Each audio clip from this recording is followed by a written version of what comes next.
श्री महाभारत खिलभाग हरिवंश पुराण भविष्य पर्व 84वां अध्याय। श्री कृष्ण का कैलाश पर पहुंचकर वहां 12 वर्षों के लिए कठोर तपस्या में संलग्न होना। वैसे अपन जी कहते हैं, हे जन्मेजय, तदनंतर भगवान श्री कृष्ण ने मुनियों से महात्मा पिशाच को जो वृत्तांत था उसको आरंभ से ही ठीक ठीक कह सुनाया। वो सुनकर सभी मुनियों को बड़ा विस्मय हुआ। वे बोले, हे प्रभु, आपके दर्शन से इस पिशाच के कर्म का अद्भुत फल प्रकट हुआ। तत्पश्चात प्रीतिमानों के प्रियतम श्री हरि की उन समस्त मुनियों ने अर्चना की। इससे वे बड़े प्रसन्न हुए। फिर निर्मल प्रभात काल में सूर्योदय होने पर वह भगवान श्री कृष्ण गरुड़ पर आरूढ़ हो उत्तम कैलाश पर्वत को चले गए। जाते समय वह उन श्रेष्ठ मुनियों से कह गए कि आप लोग भी वहां पधारिएगा, जहां इस विश्व पर शासन करने वाले सिद्ध पुरुष व्रत का पालन करते हुए तपस्या करते हैं, जहां साक्षात कुबेर सदा भगवान शंकर की उपासना करते हैं, जहां वो हंसों का निवास स्थान मानस नामक महान सरोवर है, जहां भृंगिरीटी नामक शिव पार्षद अपने आराध्य देव कल्याण स्वरूप भगवान शंकर की उपासना करते हैं और गणपत पद प्राप्त करके सदा महादेव जी के पास ही रहते हैं, जहां सिंह सूअर हाथी बाघ और मृग सदा साथ साथ खेलते और एक दूसरे के हित में तत्पर रहकर जंगल की पैदावार पर ही संतोष करते हैं, जहां गंगा आदि समुद्र गामिनी नदियां प्रकट हुई हैं, जहां विश्वनाथ भगवान शंकर ने ब्रह्मा जी के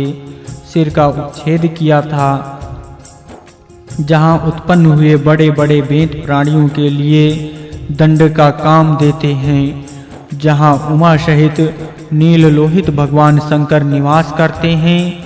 हे पृथ्वीनाथ, जहां पूर्व काल में ऋषियों के प्रार्थना करने पर गिरिराज हिमवान ने कल्याणकारी जगतदाता भगवान शिव को अपनी पुत्री प्रदान की थी, जहां श्री हरि ने बहुत दिनों तक कमलों शतदलों तथा अपने नेत्र द्वारा भी जगदीश्वर शिव की आराधना करके उनसे सुदर्शन चक्र प्राप्त किया था, जहां सिद्ध और किन्नर गण गुफा का आश्रय लेकर अपनी प्रियतमा के साथ क्रीड़ा करते आनंदित होते और उत्तम मधु पीते हैं, जिस पर्वत को अपनी सारी भुजाओं से उठाकर रावण दिग्विजय से विरत हो गया था, उस महाशौल्य कैलाश पर आरूढ़ हो यदुकुल को आनंदित करने वाले देवकी नंदन श्री हरि मानस सरोवर के उत्तर तट पर गए।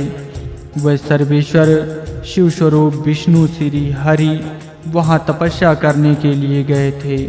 मानव शरीरधारी जगन्नाथ श्री कृष्ण सिर पर जटा और शरीर में चीर धारण किए तपस्या के लिए दृढ़ निश्चय करके पवित्र भूमि पर बैठे। इस प्रकार वेद स्वरूप गरुड़ नामक वाहन से उतरकर श्री हरि ने वहां 12 वर्षों तक तपस्या करने का विचार किया। जगदीश्वर श्री कृष्ण ने वहां फागुन मास में तपस्या आरंभ की। वह साग खाकर रहते, जप करते तथा वेदा अध्ययन में तत्पर रहते थे। हे राजन, मानव रूपधारी जगदीश्वर श्री हरि किस उद्देश्य से इच्छा अनुसार तप करते थे, इसे हम नहीं जानते। सर्व समर्थ ईश्वर के लिए पुत्र के उद्देश्य से भी तपस्या की कोई संगति नहीं है। वास्तव में ईश्वर का संकल्प प्राण मात्र के लिए दुर्जय है। क्या वह सोचकर कौन सा कार्य करते हैं, ये जानना सभी के लिए कठिन है। भूतों से सेवित कैलाश पर्वत पर उन दिनों श्री कृष्ण के तपस्या करते समय कश्यप कुमार गरुड़ जी उत्तम तप में लगे हुए उन वासुदेव के हवन कर्म की सिद्धि के लिए समाधियां जुटाया करते थे। चक्रराज सुदर्शन श्री हरि के लिए फूल चुनता था।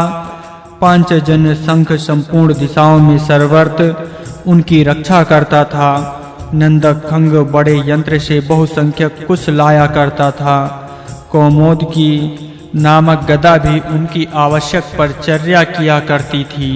धनुषों में श्रेष्ठ अत्यंत उग्र सांग्र नामक धनुष जो दानवों को भयभीत करने वाला था, सदा भगवान के सामने भृत्य के समान इच्छा अनुसार स्वयं खड़ा रहता था।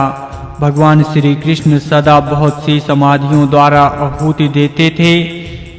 उस समय कर्म कुशल माधव ने घृत आदि हवनीय पदार्थों द्वारा अग्नि का पूजन करके संक्षेप और विस्तार के साथ अग्निहोत्र कर्म को पूर्ण किया।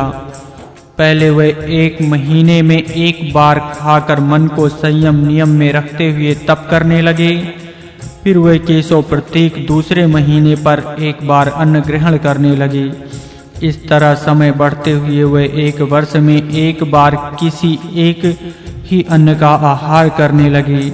इसी नियम से वो सारी तपस्या पूर्ण करके जब 12वां वर्ष पूर्ण होने में केवल 1 मास की कमी रह गई, तब वह जगदीश्वर जनार्दन सर्वव्यापी साक्षात सर्वोपर श्री हरि अग्नि की स्थापना करके मंत्र पाठ पूर्वक हवन करने लगे तथा आरण्यक का पाठ और उत्तम प्रणव का जप करते हुए भगवान शिव के ध्यान में मग्न हो गए।